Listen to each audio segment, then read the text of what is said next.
Alô, alô, YouTube!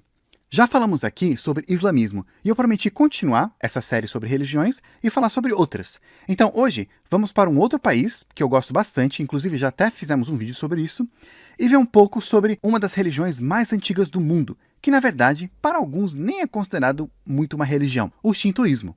Como que uma pessoa pode ser considerada cristã e shintoísta ao mesmo tempo? Bora descobrir!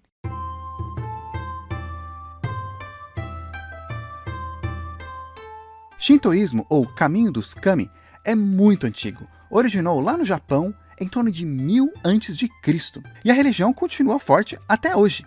Porém, ele está mais integrado na cultura dos japoneses do que uma religião fixa, assim, onde você vai na igreja, paga dízimo e ouve uma palestra e tal. Tanto que uma pessoa que não tem uma religião ou que é de uma outra religião pode também fazer as coisas do shintoísmo. E uma pessoa shintoísta também não precisa acreditar nas crenças e nas deidades em todas as mitologias do shintoísmo. O negócio é que shintoísmo não é uma religião como a gente está acostumado. Você não vai lá e se batiza, se torna oficialmente um shintoísta e tem uma cerimônia e tal. Sim, tem um clero, meio que uma organização, mas também é diferente do que a gente está acostumado. Porque shintoísmo ele é mais voltado para prática e tradições.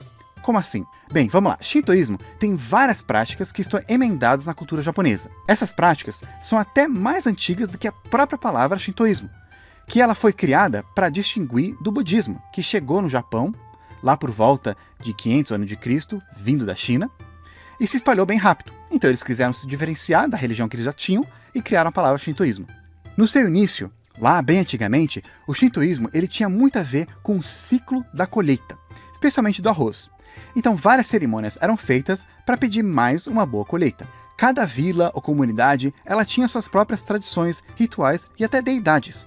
Mas com o tempo, imigração, cidades crescendo, tendo trocas, uma tradição foi ficando mais predominante, que é ligada à família real do Japão, a família imperial. Quando o budismo chegou lá no Japão, não acabou com o shintoísmo. As duas crenças, na verdade, elas coexistiram pacificamente. E muitas práticas do shintoísmo foram adaptações de práticas budistas. Para muitos japoneses, budismo e shintoísmo não são vistos como duas religiões diferentes e exclusivas, mas como duas interpretações da mesma realidade. E o principal motivo pelo shintoísmo ter sobrevivido todo esse tempo é por ser considerado mais como uma maneira de se viver, ao invés de um conjunto de crenças ou adoração de uma deidade central. Diferente de outras religiões que a gente está mais acostumado, o shintoísmo ele não tem um fundador conhecido e também não tem nenhum texto sagrado que as pessoas seguem. As deidades, elas vêm da natureza. A religião surgiu naturalmente das pessoas. É basicamente adoração à natureza. Tanto que muitos dos seus seguidores fazem devoção a pedras, árvores, o vento, a floresta, o sol, a montanha, etc. E essas coisas acabam se tornando as deidades. Essas deidades são chamadas de kami. Muitos traduzem essa palavra como Deus, deuses ou espíritos. Mas não é todo mundo que concorda com as traduções, porque ele meio que significa tudo isso também, e outras coisas. Kami são entidades invisíveis ou energia da natureza que podem habitar qualquer coisa, especialmente coisas da natureza ou também objetos feitos por pessoas. Eles podem ouvir e responder orações. Também podem se zangar e castigar pessoas. Muitos falam que existem mais de 8 milhões de kamis diferentes. Mas isso é mais para dizer que existe um número infinito, porque um kami pode ser qualquer coisa que a gente vê no mundo, desde uma pedra a uma árvore na frente de sua casa, uma flor, um rio, uma montanha, assim também como forças por trás da natureza, como o vento, a chuva, inundação, morte, fertilidade. Muitos também consideram kami como atributos que alguém tem, ao invés de algo ou alguma coisa em si. Tem até um kami que ele é um personagem de história fictícia, escrita há uns 1000 anos atrás. Pessoas também podem se tornar um kami, especialmente depois da morte. Mas é claro que eles têm kamis principais, principalmente aqueles ligados com a criação. No início tinha Izanami e Izanagi, e eles usaram uma lança para misturar o oceano.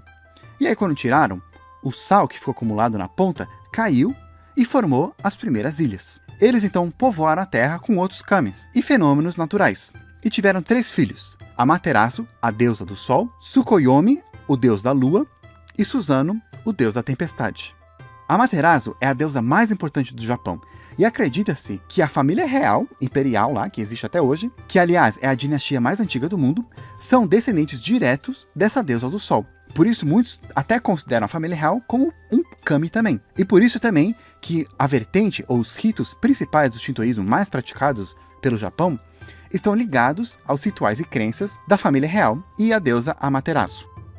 Kami é mais terreno e não são oniscientes. Também, como falei, não necessariamente são bons e ruins. É como, por exemplo, um rio. Você não pode considerar um rio sendo bom ou mau. Ele pode, ao mesmo tempo, providenciar comida, água, transporte e vida, como também tirar essa vida e até destruir coisas em seu caminho. Mas não quer dizer que ele é bom ou que ele é mau. É só o rio que está lá, a natureza. Mal, na verdade, é interpretado como interferência da harmonia natural das coisas, uma violação das coisas naturais. O shintoísmo não tenta explicar o mundo no sentido de certo ou errado, não tem seus missionários ou pregadores. A religião prega sinceridade, gratidão e pureza, e basicamente a única meta do shintoísmo é se conectar com os kamis. Pecado é visto diferente do que a gente está acostumado também. Não é tipo quebrar um mandamento, e sim impureza, ou como falei, desvirtuar da ordem natural das coisas. Durante a nossa vida, a gente acaba nos poluindo, mas podemos nos purificar através de rituais sagrados. E esses rituais são os pilares fundamentais do shintoísmo, sendo a maneira que as pessoas se conectam com o kami. As cerimônias podem ser casamento, funerais, visita aos templos, festivais ou até adoração na sua casa. Esses rituais e purificações, em sua maior parte, são feitas em templos ou jinja. E existe entre 80 a 100 mil templos diferentes no Japão, e até pelo mundo, como aqui também no Brasil. Eles podem ser do tamanho de uma caixa de correio, ou até super enormes, com mais de uma quadra. Se um dia você for no Japão, dá para diferenciar um templo shintoísta do budista, vendo o clássico portão que marca o início, a entrada do templo, que é chamado de Tori. Esse portão é o que marca a entrada de um local sagrado, a habitação de um kami. E dentro de um templo pode ter um ou até milhares de toris. Muitos também penduram cordas, que também servem como marcação de um lugar sagrado. Muitas vezes eles penduram papéis em formas de raio nessas cordas e eles simbolizam purificação. Quem cuida desses templos são os sacerdotes, que fazem as cerimônias. E eles podem ser homens ou mulheres, podem casar, podem ter filhos e até pode ter uma segunda religião, como por exemplo o budismo. Muitos deles vêm de uma tradição familiar, então o pai passa para o filho, mas tecnicamente qualquer um pode treinar para se tornar um. Muitos templos ou santuários são construídos em nome de um ou alguns kamis diferentes, para eles poderem abrigar aquele local. Mas alguns kamis acabam se tornando mais populares que outros, e tem mais de um templo. Tradicionalmente, eles eram construídos de uma maneira bem simples e bem natural, feitos de madeira e de uma maneira que as peças se encaixam sem precisar de pregos ou ligas. Tudo isso para manter a forma mais natural possível das coisas. Alguns templos ou kami também têm reputações por oferecerem benefícios diferentes. Por exemplo, o templo de Yushima Tenjin, em Tóquio, é conhecido pelo sucesso acadêmico. Na verdade, ele foi até uma pessoa na história, e ele era um grande acadêmico e que morreu e acabou se tornando um kami. E esse templo desse kami fica perto da Universidade de Tóquio. Então, muitos estudantes, quando vão começar um ano letivo, ou quando vão começar a sua vida na faculdade, vão lá fazer um ritual, prestar homenagem, prestar reverência a esse kami. De novo, os estudantes, eles não precisam acreditar que existe aquele espírito lá, ou que esse cara realmente está lá vivendo. Mas é mais um ritual, faz parte da cultura. Muitos fazem isso para tentar trazer sorte para essa nova fase dessa vida. Como eu mencionei, quando o budismo chegou, ele trouxe muita influência da China. Então muitos templos e santuários mais modernos, construídos depois, foram inspirados na arquitetura chinesa, como por exemplo, pintando as paredes ou até o tori de vermelho. Tradicionalmente, em shintoísmo, eles não adoravam imagens, já que eles adoram a natureza.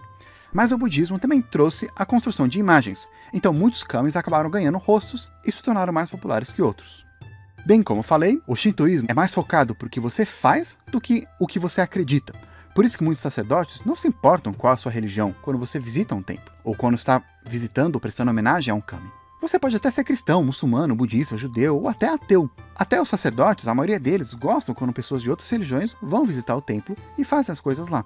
O que eles focam bastante é se as pessoas estão fazendo a etiqueta correta quando visitam os templos. Por causa disso, o shintoísmo tem muitos rituais, cerimônias, onde tem várias regrinhas de como agir, se mexer, etc.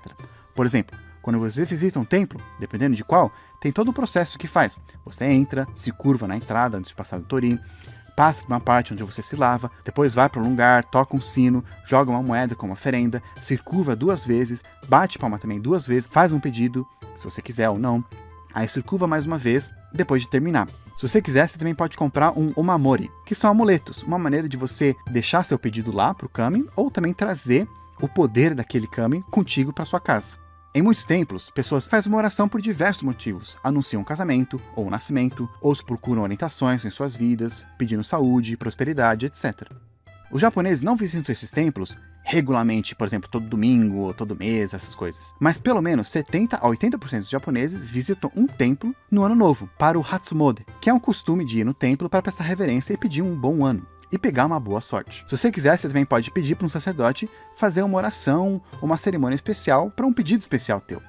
Também muitas pessoas levam seus filhos nas idades de 3, 5, 7 para o templo para o Shichigo-san, que é uma maneira formal de agradecer a um kami por seu filho ter chegado naquela idade e pedir mais saúde nos próximos anos. Se você já visitou o Japão ou planeja, já deve ter ouvido falar também dos festivais ou matsuri. Eles são celebrações ou cerimônias para um kami, e muitas vezes tem bastante comida, música, dança, desfiles. Em São Paulo, lá no bairro Liberdade, eles fazem algumas das celebrações também. Apesar de todos esses costumes serem bem comuns no Japão, não é muito correto falar que o povo japonês é religioso. Somente 3% dos japoneses clamam ser shintoístas. Somente 36% dizem ter alguma religião, e a maior parte desses aí são budistas. Mas ao contrário de muitos países que, por exemplo, 70% diz ser cristão, mais 3% vai na igreja, no Japão, 3% diz ser religioso, mais 70% vão para os templos. Isso é porque muitas pessoas não pensam que o fato de ir para um templo sendo uma coisa religiosa, que nem quando o cristão vai lá se batizar ou o judeu faz o bar mitzvah, mas eles vão lá porque é parte da cultura deles. Claro que o shintoísmo também pode ser considerado como religião em muitos aspectos, mas não é da maneira que a gente está acostumado a pensar aqui no mundo ocidental. Não é tipo uma coisa que se taxa, é mais algo que se faz, e não algo que você é. Shintoísmo é possivelmente a parte mais aberta e acolhedora da cultura tradicional do Japão, contanto que você faz a reverência correta. E tem muitas outras coisas que posso falar de shintoísmo, mas não temos muito tempo aqui. Por enquanto eu vou ficando por aqui, deixe os comentários que vocês acharam, outras religiões que também a gente pode falar aqui, e nos vemos no próximo vídeo.